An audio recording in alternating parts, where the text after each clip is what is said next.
Hello guys, ఉన్నది పోయే ఉంచుకున్నది పోయే అనే పదానికి పర్ఫెక్ట్ ఎగ్జాంపులే ఈ మూవీ. అయితే ఇంతకీ మూవీ పేరేంటి? అంతేకాకుండా ఈ మూవీలో అయితే కొన్ని రొమాంటిక్ సీన్స్ ఉంటాయి. కొద్దిగా పేరెంట్స్కి దూరంగా ఉంటే చూస్తే బాగుంటుంది, లేకపోతే మీకు పిర్రలు వాసిపోతాయి. సో ఇంతకీ మూవీ పేరేంటి? ఈ మూవీని మనం ఎక్కడ చూడొచ్చు, ఈ మూవీ యొక్క స్టోరీ ఎలా ఉండబోతుంది, ప్రతిదీ మాట్లాడుకుందాం.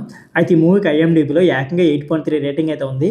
సో మూవీ చాలా అంటే చాలా ఎంగేజింగ్గా ఇంట్రెస్టింగ్ ఉంటుంది. అంతేకాకుండా రెగ్యులర్ కథలానే ఉంటుంది, బట్ ఎంగేజ్ చేస్తుంది. సో వీడియో స్టార్ట్ చేసే ముందు మన ఛానల్లో నాన్ స్టాప్గా వెబ్ సిరీస్ కానీ లేకపోతే కొత్త మూవీస్ కానీ సజెషన్స్ అయితే వస్తాయి. సో వాటి మిస్ కాకుండా ఉండాలనుకుంటే మాత్రం ఖచ్చితంగా మన ఛానల్ని సబ్స్క్రైబ్ చేసుకోండి. లేట్ చేయకుండా వీడియోని అయితే స్టార్ట్ చేసేద్దాం. ఇక ఈ మూవీ ఒక స్టోరీ విషయానికి వస్తే, లాయర్ అయిన అలెక్సాకు యామాతో పెళ్ళి అవుతుంది. పెద్దలు కుదిర్చిన పెళ్లి కావడంతో తన భర్త అందమైన జీవితం ఊహించుకుంటుంది యామ.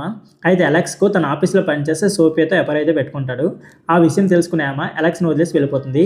అదే సమయంలో సోఫియా వేరే వ్యక్తితో క్లోజ్గా ఉండడం చూసి అలెక్స్ తను మోసం చేసినట్లు గ్రహిస్తాడు. క్షమించమని అడిగేందుకు మళ్ళీ తన భార్య దగ్గరికి వెళ్తాడు. అయితే హేమ జీవితంలో అప్పటికే ఆమె ఫ్రెండ్ రోషన్ వస్తాడు. అతన్ని స్నేహితుడిగానే యామ భావించిన సరే రోషన్ మాత్రం వేరే ఉద్దేశంతో చూస్తాడు. తన భర్తను అర్థం చేసుకుని అలెక్సాకు దగ్గర అవుతున్న టైంలో హేమ జీవితంలో ఊహించిన సంఘటన జరుగుతుంది. అయితే ఇంతగా సంఘటన ఏంటి, రోషన్ అలాగే ఆమె అలెక్సా సోఫియాల జీవితాలు ఎలాంటి మలుపులు తిరుగుతుంటే తెలుసుకోవాలనుకుంటే ఈ సినిమాను తప్పకుండా చూడాల్సిందే.